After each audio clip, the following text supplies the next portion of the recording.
Hi నమస్తే welcome to zero TV నేను మీ KVR SLBC tunnel boring machine సృష్టించిన విషాదం అందరికీ తెలిసిందే. మొత్తం 8 మంది కార్మికులు శవాలై అందులో కనిపించడం రాష్ట్ర రాజకీయాలనే కాదు టోటల్గా అంటే ఈ నీటికి సంబంధించిన ప్రాజెక్టులు వాటి నిర్వహణకు సంబంధించి టోటల్గా అనుమానాస్పదంగా మారిన విషయం తెలిసిందే. ఈ నేపథ్యంలో నిన్న రేవంత్ రెడ్డి గారు మంచిని మైక్లో చెప్పాలి, చెడును చెవులో చెప్పాలి అని చెప్పి మాట్లాడింది కదా. పెద్దలు ఒక మాట చెప్పారు, మంచిని మైక్లో చెప్పాలి, చెడును చెవులో చెప్పాలని.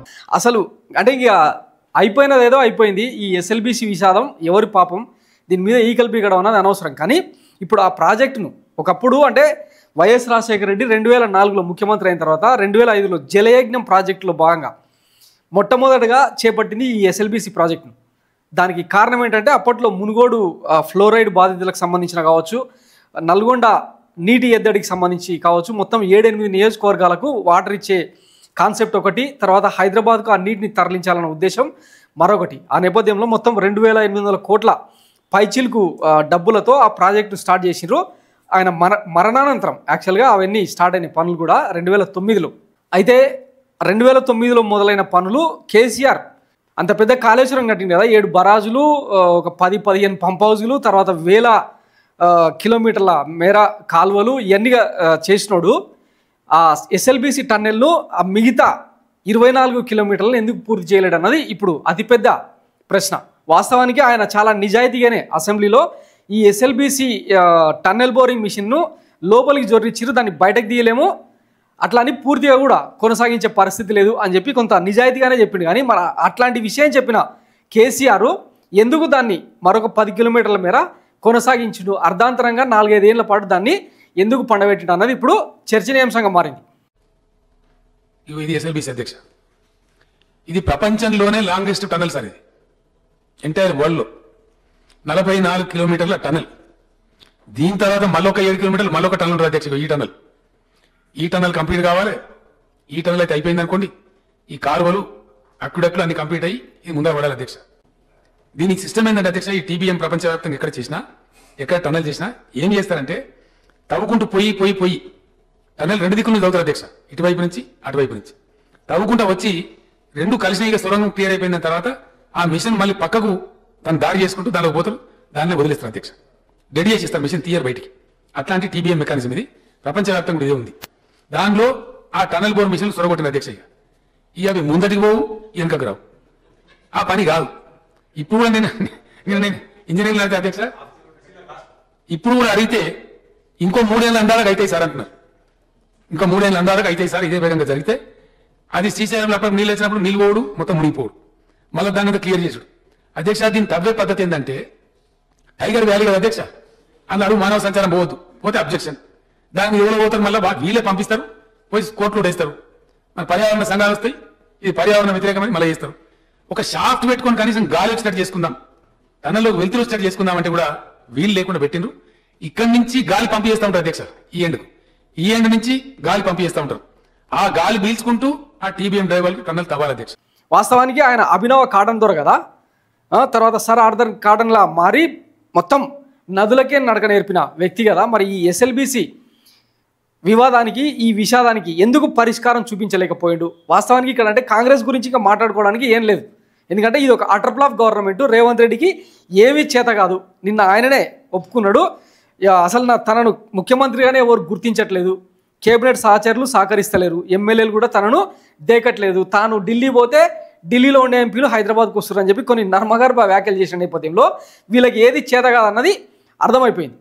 కానీ ఇప్పుడు ప్రశ్నలన్నీ కేసీఆర్ వైపే ఎందుకు మూగుతున్నాయి అంటే కారణం ఏంటంటే ఈ బీఆర్ఎస్ చేసిన క్షుద్ర రాజకీయం, టన్నుల కొద్దీ కాంగ్రెస్ ప్రభుత్వం మీద వాళ్ళు చల్లుతున్న బురద ఇప్పుడు ఆ పార్టీ వైపే చుట్టుకునే ప్రమాదం ఏర్పడింది అనమాట. ఒకసారి ఆ కథనాన్ని చదివిన తర్వాత ఇంకా డీటెయిల్గా మాట్లాడుకుందాం. టన్నెల్లో డెడ్ బాడీలు, జీపీఆర్ థర్మల్ స్కానర్లతో గుర్తింపు, ఫోరెన్సిక్ బృందానికి పిలుపు. టన్నెల్ లోపల మృతదేహాలను గుర్తించిన రెస్క్యూ టీమ్స్ శుక్రవారం సాయంత్రం 2 డెడ్ బాడీలను వెలికి తీసినట్టు సమాచారం. శనివారం ఉదయం వరకు మిగతా డెడ్ బాడీలను బయటకు తీసే అవకాశాలున్నాయి. మృతదేహాల ఆనవాలను గుర్తించగానే హుటాహుటిన ఫోరెన్సిక్స్ నిపుణుల బృందాన్ని నాగర్ కర్నూలు జిల్లా డిప్యూటీ డిఎంహెచ్ఓ తారాసింగ్ను పిలిపించారు. డిఎన్ఏ టెస్టుల అనంతరం డెడ్ బాడీలను గుర్తించి బంధువులకు అప్పగిస్తారని సమాచారం.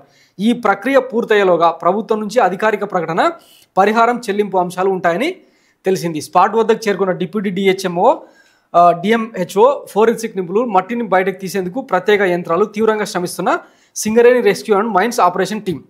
సో ఇక 8 మంది కార్మికులను బలిపెట్టిన ఈ ప్రాజెక్టు రాబోయే రోజుల్లో ముందు పడుతుందా లేదంటే ఆగిపోతుందా అన్నది క్లారిటీ ఇవ్వాల్సిన అవసరం ప్రభుత్వానికి ఉంది. దాని గురించి నిలదీయాల్సిన అవసరం ఈ ప్రతిపక్షాలకు కూడా ఉంది.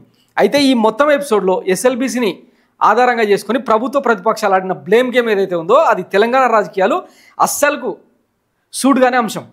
వాస్తవానికి అంటే ఈ అంశాన్ని అడ్డం పెట్టుకొని బీఆర్ఎస్ చేసిన ఒక క్షుద్ర రాజకీయం ఏంటంటే సహాయక చర్యలను సరిగ్గా కొనసాగించలేదంట.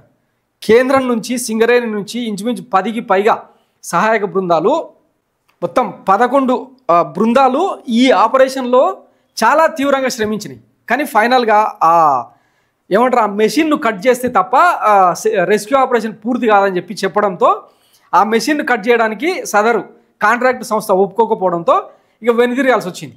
సో ఈ నేపథ్యంలో కేంద్ర ప్రభుత్వాన్ని కూడా బ్లేమ్ చేసేలాగా ఇక్కడ రేవంత్ రెడ్డి సర్కార్ను బ్లేమ్ చేస్తున్నట్టు వీళ్ళు రాజకీయం చేశారు. కానీ మొత్తం NDRF, SDRF, Singareni rescue teams, rat hole మైనర్సు, Indian Army, Indian Navy, Borders and Roads Organisation, Hydraa, GSI, NGRI, వీళ్ళే కాకుండా ఎల్ఎన్టీ నవయుగ కంపెనీకి సంబంధించిన ఎక్స్పర్ట్స్, నాడు the great Uttarakhand rescue operation నిర్వహించిన నిపుణులు ఎంతోమంది వచ్చి ఈ ఆపరేషన్లో, ఈ రెస్క్యూ ఆపరేషన్లో పాల్గొన్నారు.